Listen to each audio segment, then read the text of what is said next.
गडहिंग्लज तालुक्यातील हरळी खुर्द येथील विठ्ठल रखुमाई मंदिरात अज्ञात चोरट्यांनी कुलूप तोडून चोरी केली।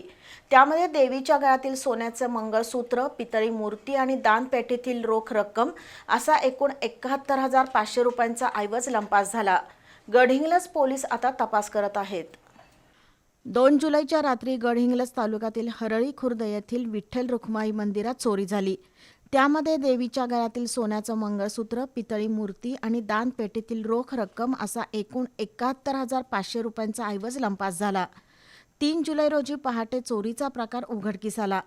चोरट्यांनी मंदिराच्या मुख्य दाराचं आणि गाभाऱ्याच्या दाराचं कुलूप तोडून थेट देवाच्या अंगावरील दागिने आणि समोरच्या वस्तू चोरून नेल्या। त्यामुळे आता चोरट्यांना देवाचीही भीती राहिली नाही असं म्हणावं लागेल। हरळी खुर्द येथील तुकाराम देसाई यांनी गडहिंग्लज पोलीस ठाण्यात फिर्याद दिली असून या चोरीचा तपास पोलीस उपनिरीक्षक पल्लवी पवार करत आहेत।